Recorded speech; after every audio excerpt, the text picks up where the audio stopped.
Queridos, o evangelho de hoje é um texto extenso, mas nós não vamos lê-lo todo. Seria João, capítulo 9, dos versículos 1 ao 41, mas não vamos lê-los todo não. Eu lerei para vocês alguns versículos que nos interessam para a meditação de hoje. Evangelho de João, capítulo 9, nós vamos ler os versículos versículos 3, 7, 25, 35 e 38. Permita que eu leia esse texto para vocês e para você que nos acompanha pela internet também. Paz seja contigo.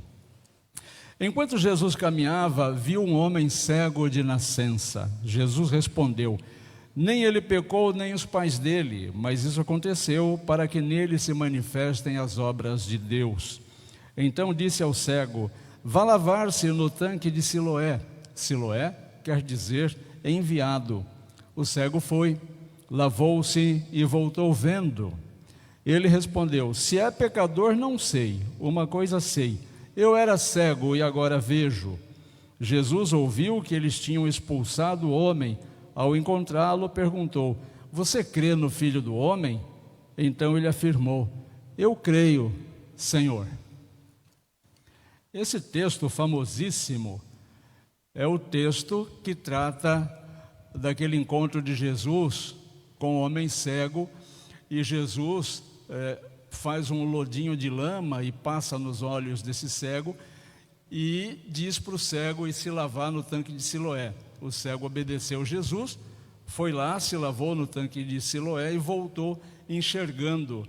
E depois disso, as autoridades religiosas começam a questionar aquele homem se ele era realmente o cego, que era cego desde nascença, que ficava na porta da sinagoga a pedir esmola. E ele diz que sim, que era ele. E as pessoas começam a criticar Jesus para este cego e perguntam para este cego se Jesus era alguém diferenciado, se era um pecador, como que poderia ter curado aquele cego. Ele responde: se era pecador eu não sei, eu só sei que eu era cego e agora eu estou vendo. E aí as pessoas expulsam esse cego dali. Jesus então encontra esse cego e pergunta para ele sobre o seu atual estado, e pergunta: você crê no Filho do Homem? E ele responde finalmente: eu creio, Senhor. O tema da minha meditação, o título que eu quero falar com vocês é sobre a luz que desperta. A luz que desperta. Porque uma luz que encontra quem vive no escuro é uma luz que desperta. E a vida da gente é assim também, não é? Eu lembro o tempo que eu trabalhava com fotografia, eu trabalhava no laboratório de fotografia colorida. O laboratório de fotografia preto e branco, tem ali os meus queridos que são fotógrafos, eles sabem muito bem que com o laboratório de fotografia preto e branco, você pode deixar uma luzinha vermelha acesa. E essa luzinha vermelha acesa permite que você se movimente pelo laboratório sem maiores dificuldades. Na época, quando eu trabalhava, não. Para a fotografia colorida, que era a fotografia que eu fazia, tinha que ser absolutamente escuro. Não podia ter nenhum tipo de luz. Então não se enxergava nem 1 milímetro diante dos olhos. A única luz possível era a luz do projetor, que queimava, gravava a imagem no papel, e depois esse papel ia para o banho, e aí o projetor era desligado, daí para frente era tudo 100% escuro. E a gente aprendia a se movimentar naquela escuridão. Então andava com tranquilidade, sabia onde estavam as coisas. Mas na casa da gente, que é a casa onde nós convivemos, nem sempre é assim. Veja que quando nós estamos no ambiente e de repente, à noite, e de repente a luz, a energia que alimenta as lâmpadas é interrompida, nós ficamos confusos. Dentro da nossa própria casa, a gente sai tateando, né? É uma casa onde a gente transita o dia todo dia, e não poucas vezes também, nós esbarramos o dedinho nessa busca à noite, no pé da cama, e aí a gente aprende a xingar em línguas estranhas, né? Quando bate o dedinho, aprende a xingar até palavrões que nunca ouviu na vida. E quem não xinga, sente pelo menos no coração. É que segura, mas que sentiu vontade, sentiu. Então, muita gente tenta entender o que está acontecendo, para depois se familiarizar com a escuridão, a pupila dilatar e assim poder enxergar um pouco melhor. E eu quero dizer uma coisa para você. Tem um homem da história bíblica, que é este sobre quem nós acabamos de ler, que ele entende bem o que é escuridão. Ele entende bem. Se tem uma pessoa que entendia bem de escuridão, era esse homem. O Evangelho conta que enquanto Jesus passava, Jesus viu um homem cego, mas não era uma cegueira qualquer, não era uma cegueira momentânea, nem era uma cegueira consentida, era uma cegueira de nascença. Ele nasceu cego, ele nunca viu a luz. E esse homem, ele era indicado como uma pessoa que possivelmente estava sofrendo um castigo de Deus por ter nascido cego. Porque nos tempos bíblicos, no Novo Testamento e antes disso, veja lá o caso do Jó também, as pessoas que tinham algum problema de saúde eram associadas a pessoas que estavam sendo submetidas a um castigo divino. E por isso elas tinham alguma enfermidade. Então a enfermidade era sinônimo da falta da graça de Deus sobre a vida daquela pessoa. Com Jó foi assim. Os 3 amigos que visitam Jó, os 3 questionam Jó. Jó, você deve estar pecando aí porque você, sofrendo assim, porque você aprontou alguma coisa. Algum pecado teve na sua vida. Com esse homem, que Jesus se encontrou com ele, aconteceu a mesma coisa. E é assim que as pessoas viam e não é diferente ainda hoje. Quando as pessoas tomam conhecimento do sofrimento de outra pessoa, acabam olhando diferente para a pessoa. Acaba julgando, pensando, por que essa pessoa está passando por este sofrimento?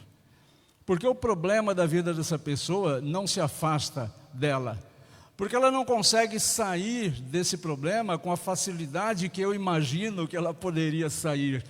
Essa pessoa deve estar sendo castigada por Deus, ou ela deve estar em pecado profundo e, consequentemente, não pode ser alcançada pela misericórdia de Deus.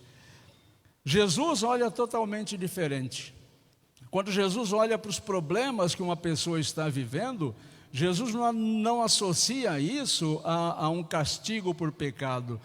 Mas no sofrimento de uma pessoa, Jesus vê a oportunidade de fazer a graça de Deus se manifestar. Jesus olha para o sofrimento de uma pessoa e vê uma oportunidade extraordinária dessa pessoa ter um contato com o poder transformador de Deus. Esse homem da narração bíblica, ele nunca tinha visto o rosto da própria mãe. Sabe aquela coisa assim, igual a Manu, quando pôde olhar, o primeiro rostinho que ela viu foi da mamãe. Quer dizer, ela não viu, mas ela sentiu. E assim que ela começar a ter a visão bem definida, não sei se já está na época de ter a visão bem definida, já começa, né? É o rosto da mãe. Que gostoso contemplar o rosto da mãe da gente. Como eu queria contemplar o rosto da minha mãe mais um pouquinho. É um rosto gostoso de se olhar. Mas considere que aquele homem nunca tinha visto o pôr do sol também. Alguém me disse que uma vez, num passeio, subia no alto de uma montanha para olhar o pôr do sol. Acho que foi a Pauliane, numa das mensagens da Pauliane. Pauliane que deu uma aula magnífica hoje na escola dominical. Aliás, as aulas da nossa escola dominical estão num alto padrão. Já me arrepia a nuca quando chegar a minha escala, a minha vez de dar aula, porque olha, os professores estão fazendo um trabalho magnífico.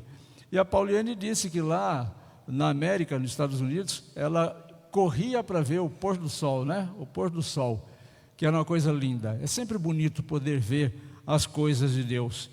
E de repente Jesus entra na história daquele homem que, como a Pauliane, não podia ver o pôr do sol, como todos vocês aqui, não podia ver o rosto da sua própria mãe. E aqui está algo muito bonito. O milagre acontece quando Jesus resolve parar na vida daquele homem. Jesus estava passando, diz o texto bíblico. E quando viu aquele homem em sofrimento, Jesus resolveu parar e interagir com aquele homem. É a partir deste parar de Jesus que eu quero conversar com vocês sobre as lições que nós podemos aprender aqui, porque, como eu disse, Jesus vê muito além da aparência que nós conseguimos ver. Com os olhos que nós temos, esse olhar físico que nós temos, nós não podemos ver muitas coisas. Nós não podemos ver depois dessas paredes. Nós não podemos ver a partir de uma certa distância. Nós não podemos ver o coração da outra pessoa. O que a outra pessoa está sentindo, por que a outra pessoa vive como ela vive, porque a outra pessoa fala como ela fala, porque a outra pessoa se comporta como ela se comporta. Nós não conseguimos, é impossível para nós olharmos dentro de uma pessoa. Uma criança disse isso uma vez numa entrevista. Ela disse que a vida era muito injusta, porque a gente conseguia, diria aquela criança, olhar com muita facilidade todas as coisas que estão à nossa volta, mas nós não conseguimos descrever as coisas que vão no nosso coração. E não é assim? Se vocês puderem me descrever aqui, vão descrever com muita facilidade, mas talvez você não tenha a mesma facilidade de descrever um sentimento que está aí no seu coração. Jesus vê além do momento, Jesus vê além da aparência. Jesus não estava vendo somente um homem cego, que era como todas as pessoas daquele ambiente viam. É o cego que fica na porta, é isso que é perguntado para ele. Você não é aquele cego que ficava pedindo esmola? Só viu o exterior daquela pessoa. Jesus vê a obra de Deus, que ainda seria feita na vida daquele homem. Por isso que Jesus vê além da aparência. Jesus não olha como nós. Então, se você olha para a sua própria vida ou para a vida de alguma outra pessoa com olhar humano, você vai olhar até um certo ponto e dali em diante você não consegue enxergar. Dali em diante são conjecturas. Dali em diante é a sua imaginação falando. Você acha, aquela pessoa vive assim, eu acho que é por causa disso ou daquilo. Aquela pessoa faz o que faz, eu acho que é por conta disso e daquilo outro, sempre no achismo. Na minha opinião é desse jeito, eu acho que é daquele jeito. Jesus vê muito além. Jesus tem uma coisa que transforma a vida do ser humano, e essa é a segunda lição. Jesus tem uma luz que muda a história de qualquer ser humano que se deixa ser iluminado. Jesus faz então uma coisa inesperada, que iria arrepiar os procedimentos e protocolos dos nossos médicos que estão aqui presentes. Jesus faz lama e coloca a lama nos olhos daquele homem cego. Olha só, hein? Que coisa. Não colocou lá nada para ser esterilizado, não esterilizou a lama, não fez a asepsia correta no olho daquele homem cego. Ele faz um lodo e coloca esse lodo nas vistas daquele homem. Isso é muito inesperado. Mas os olhos daquele homem são tocados por Jesus. E Jesus disse, agora vai no tanque de Siloé e se lave. E o texto, ele traz uma informação simples e contundente. Simples e contundente. Assim como Abraão não questionou Jesus, não questionou Deus, quando Deus disse para Abraão, pega todas as tuas coisas, pega as tuas criações, e sai andando para uma terra que eu vou te mostrar. Abraão não perguntou, que terra? Como assim? Dá tempo de eu preparar alguma coisa? Não. Ele se colocou a andar. Foi isso que Abraão fez. E quando esse homem cego teve os seus olhos untados por lama por Jesus, ele ouviu de Jesus, vai lá no tanque e se lava no tanque de Siloé. O texto diz lá em João 9,7 que o homem foi e se lavou. Ele só obedeceu Jesus. Ele não questionou a falta de asepsia de Jesus. Ele não questionou os procedimentos médicos de Jesus. Ele não questionou a forma como Jesus fez, se era estranha ou não ao domínio do conhecimento humano. Ele só obedeceu. Ele só foi. E por ter obedecido Jesus e por ter só ido sob as ordens de Jesus, ele voltou vendo. É isso que o texto diz em João 9,7. Ele foi, lavou-se e voltou vendo. Veja que quando Jesus, depois de ressurreto, encontra lá na beira da praia os pescadores experientes que voltavam da água, Jesus pergunta, vocês têm peixe? Não, não temos peixe, pescamos a noite toda e não temos peixe. Jesus disse, volta para a água e agora lança a rede mais para aquele canto. Ora, Jesus estava dando uma ordem para homens experientes. Homens experientes. Eu imagino aqueles homens querendo explicar para Jesus: nós somos empresários da pesca, nós somos pessoas que têm profunda experiência na pesca, nós fazemos isso constantemente. Não teve nenhum questionamento.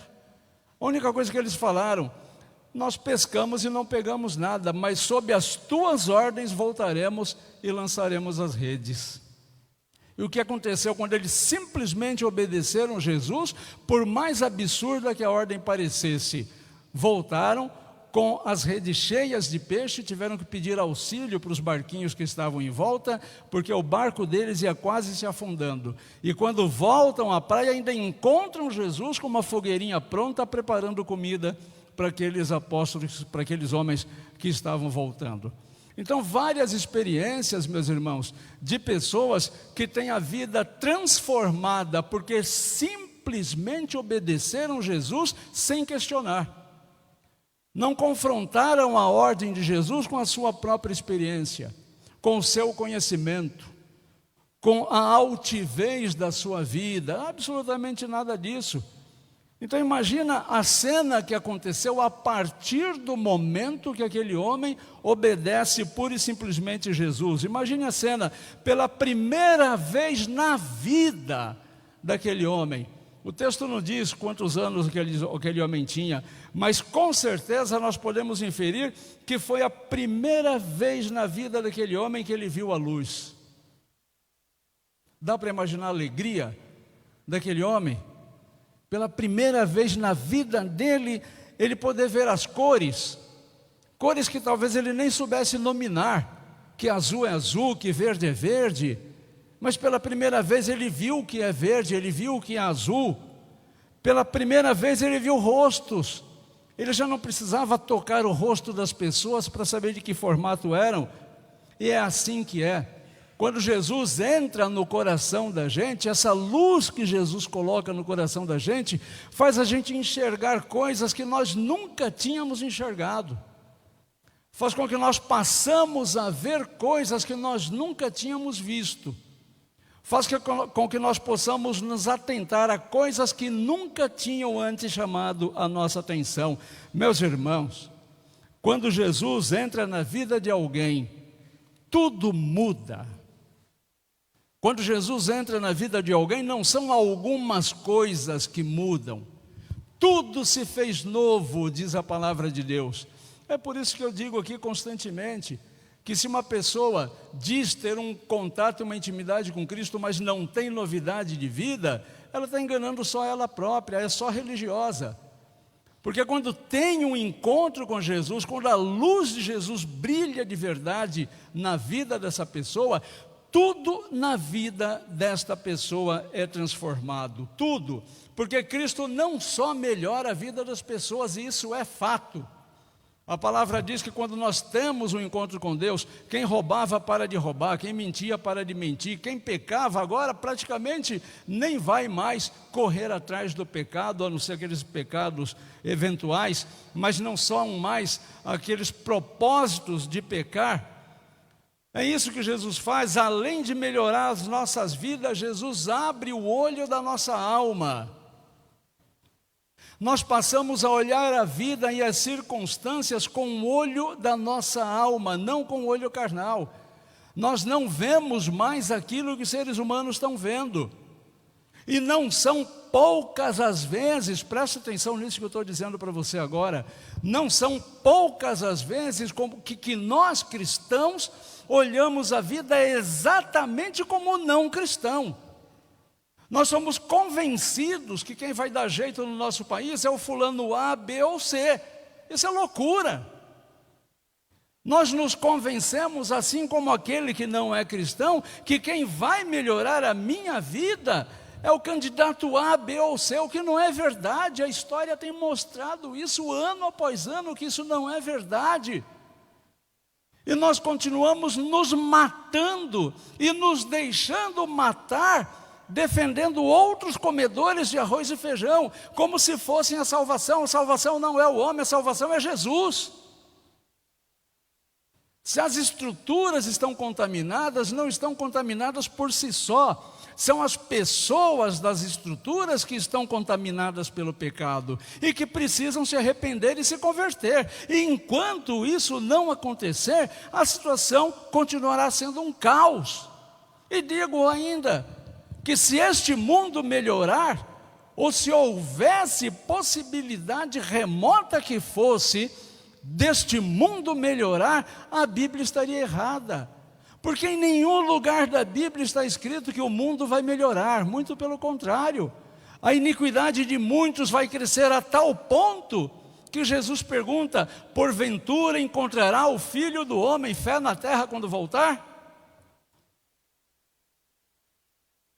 A questão é que nós somos influenciados pelo mundo em vez de influenciarmos o mundo, e acabamos nos cansando e nos frustrando, porque queremos transformar a realidade com o nosso esforço, mas não dá para transformar, porque nós começamos a enxergar exatamente o que aquele que não é cristão enxerga.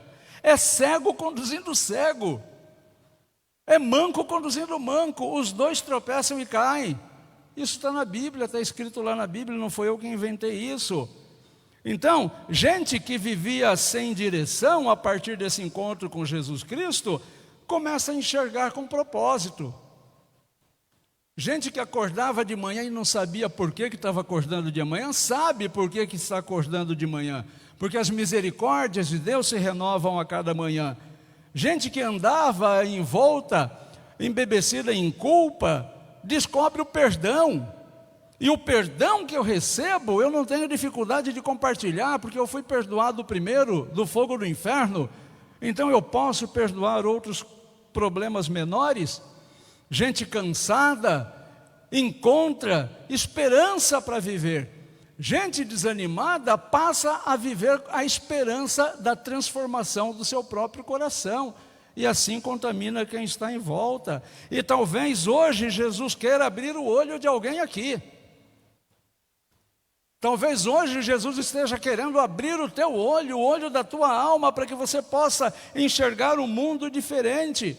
Não apenas ver o mundo, mas ver a graça de Deus que pode repousar sobre um coração humano. E este coração humano é o teu, não é o do teu vizinho. Esse coração humano não é o do teu marido, não é o da tua esposa e nem é o dos teus filhos, como não são os corações dos teus pais. Esse coração que está possibilitado e necessitado de ver a graça de Deus hoje, de enxergar a graça de Deus, é o teu coração. É o meu coração, é na primeira pessoa.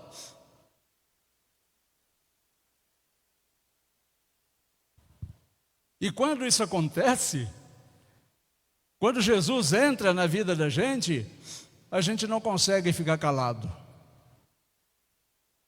Crente calado é crente que não teve experiência com Jesus. Depois do milagre começa uma confusão danada no relato que vos li agora há pouco. Os líderes religiosos começam a interrogar o homem curado. E a resposta daquele homem para as diversas perguntas, e a gente nota aqui até um tom de saturação do ex-cego. Uma coisa eu sei, eu era cego e agora vejo. É isso que eu sei. Eu sei que eu era cego e eu sei que agora eu vejo. Que frase maravilhosa, que frase extraordinária. Não é uma resposta dada por um estudante de teologia. Não é uma frase dita por um PhD em teologia, por uma pessoa formada em apologética, por uma pessoa mestra no poder da argumentação. Nada disso. É a resposta de uma pessoa que teve uma experiência real com Jesus. Uma coisa eu sei, eu era cego e agora eu estou enxergando. Quando Cristo muda a nossa vida, a nossa história impacta as pessoas. E quando as pessoas perguntarem para você o que aconteceu, não queira explicar. porque as palavras humanas não vão conseguir explicar. Dê essa resposta. Você não precisa saber mais do que isso. Você não precisa ter argumentos maiores do que este. Basta você dizer com sinceridade: Jesus mudou a minha vida. Nós vivemos tempo de muitas dúvidas, muita confusão espiritual, muita gente ensinando heresias, muita gente levando multidões ao arrepio da Bíblia. O mundo precisa ver cristãos que enxergam de verdade. Ex-cegos. O mundo está carente de cristãos que enxergam de verdade, cuja lanterna seja o olhar de Jesus Cristo, cuja lente seja o olho de Jesus Cristo, e não as minhas lentes deturpadas, distorcidas. Jesus faz uma pergunta no final desse texto, e eu quero concluir com essa mesma pergunta. A pergunta de Jesus no final da história. Quando Jesus se encontra novamente com aquele homem, Jesus faz uma pergunta direta para ele, porque com Jesus não tem rodeio, não. Não foi Jesus que inventou o tal do politicamente correto. Não foi Jesus que inventou o tal do cuidado com o que você vai dizer. Não foi Jesus que inventou a expressão: esse assunto eu não discuto, porque futebol, política e religião eu não discuto. Não, não é Jesus que usou esses argumentos diabólicos, não. A pergunta de Jesus é muito direta, está lá em João 9,35. Você crê no Filho do Homem? E note aqui, Jesus perguntou isso para um homem que havia sido curado.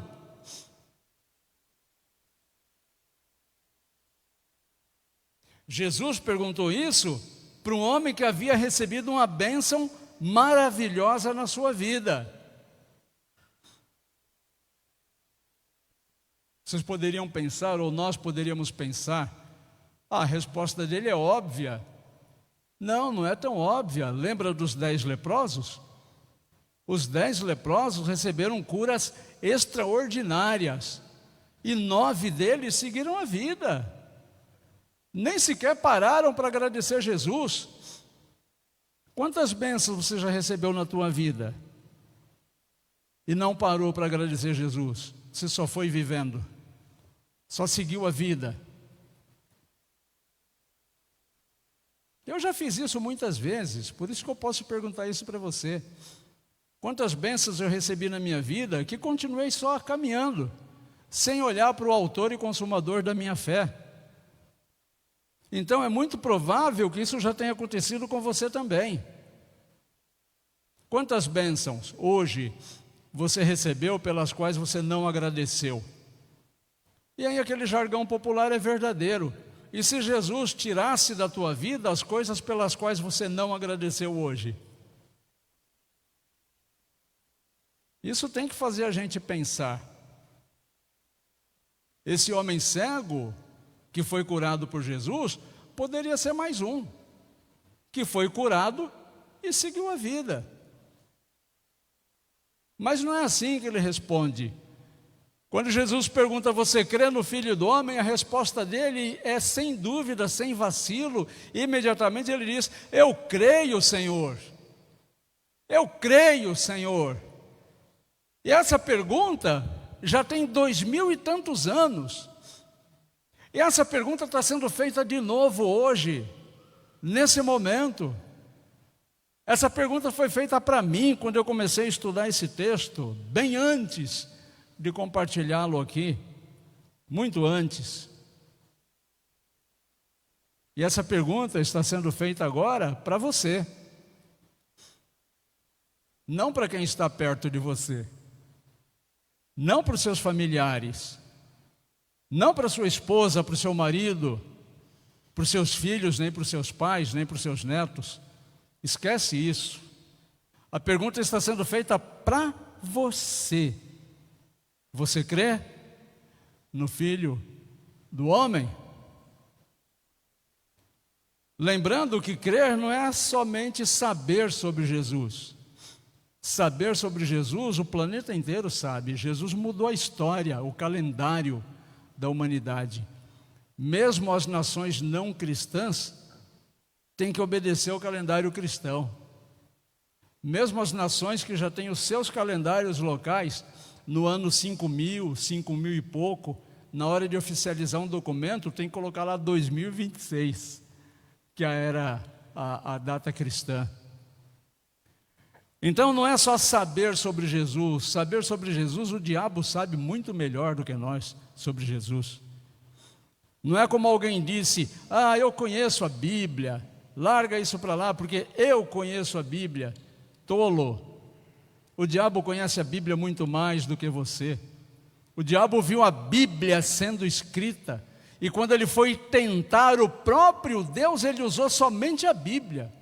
Nos 3 momentos de tentação de Jesus no deserto, nas 3 ocasiões o diabo citou as Escrituras para Jesus.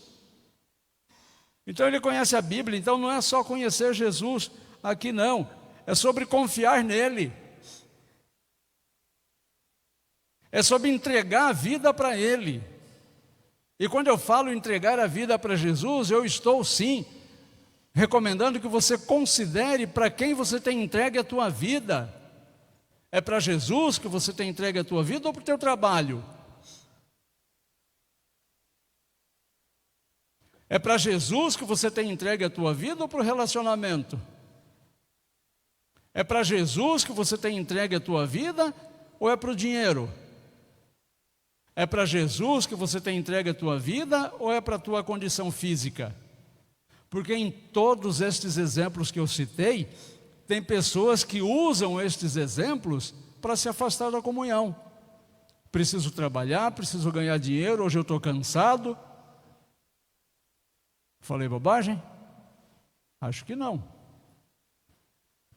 Entregar a vida para Jesus significa caminhar na luz de Jesus, não na luz do trabalho. Se o trabalho te afasta da comunhão, não é bênção. Já pastoreei famílias que começou assim. Pastor, a gente pegou um trabalho muito grande e talvez a gente vai ter que começar a faltar na escola dominical para poder dar conta do serviço. Pastor, olha, meu marido vai ter que ajudar na empresa, mas é só por um tempo. Olha, pastor, meus filhos também não vão poder ir na escola dominical porque eles vão começar a ajudar na empresa também, porque está com muito serviço. E dali a pouco a filha engravidou, num relacionamento lá, num susto. O marido desviou e depois a mãe de família veio desesperada. Minha família está se acabando. Nem sempre trabalho é bênção. Qualquer coisa que te afasta da comunhão, que cega o seu olhar espiritual, não é bênção. Quantas vezes você olha para o caos de um relacionamento e você se afasta da comunhão para lamentar a dor daquele relacionamento? Quantas vezes você se entrega para o cansaço físico e diz, eu não vou cultuar hoje, eu não vou para a comunhão hoje porque eu estou cansado. Mas na segunda-feira, bem cedinho, vai trabalhar. Mas não estava cansado? Então estava cansado só para ter comunhão com Deus? Para trabalhar não estava cansado? Então é caminhar na luz de Jesus. E talvez você esteja vivendo hoje dias escuros na tua luz, na tua vida. E só você que sabe disso. Só você e Jesus. Só você sabe olhar para o teu coração e dizer onde tem escuridão. Você sabe. Você sabe onde está a tua cegueira. Você sabe em que ponto da tua vida você precisa de luz. Mas há uma verdade que nós precisamos guardar no nosso coração. Quando Jesus chega, a escuridão nunca tem a última palavra. Então, se tem algum ponto escuro no teu coração, este ponto escuro no teu coração não é definidor da tua vida, é só um ponto escuro. O teu cansaço não define a tua vida, o teu relacionamento problemático não define a tua vida, a tua busca pela aprovação das pessoas não define a tua vida, o teu processo de ansiedade não define a tua vida. Quem tem que definir a tua vida é o Senhor Jesus Cristo. E quando a escuridão é afrontada por Jesus, essa luz que entra no nosso coração nos transforma, porque ainda hoje, em 2026, Jesus continua abrindo os olhos das pessoas, e Ele quer abrir o teu olho. Jesus ainda continua restaurando vidas de forma plena e abundante, e Ele quer restaurar a tua. E Jesus ainda continua transformando histórias, e Ele quer transformar a tua. Finalmente, eu quero me alegrar com a tua vida, para que você compreenda que este é o momento de você ter alegria no coração e poder dizer para o reino das trevas, e poder dizer para as pessoas que precisam do teu bom testemunho, e dizer para o mundo que está confuso, submerso numa escuridão horripilante, dizer para estas pessoas e estas situações: eu era cego, eu era cega, mas pela graça de Jesus agora eu vejo. Pela graça de Jesus agora eu enxergo o que eu precisava enxergar. E a razão da minha vida não está onde eu achava que estava. A razão da minha vida está em Jesus. E quando isso acontece, a luz de Jesus invadiu o teu coração, e nada mais pode te abalar, nada mais pode te assustar. Então diga hoje: eu era cego, mas pela graça de Jesus eu vejo. Quer repetir comigo? Eu era cego, mas pela graça de Jesus eu vejo. Louvado seja o nome de Jesus.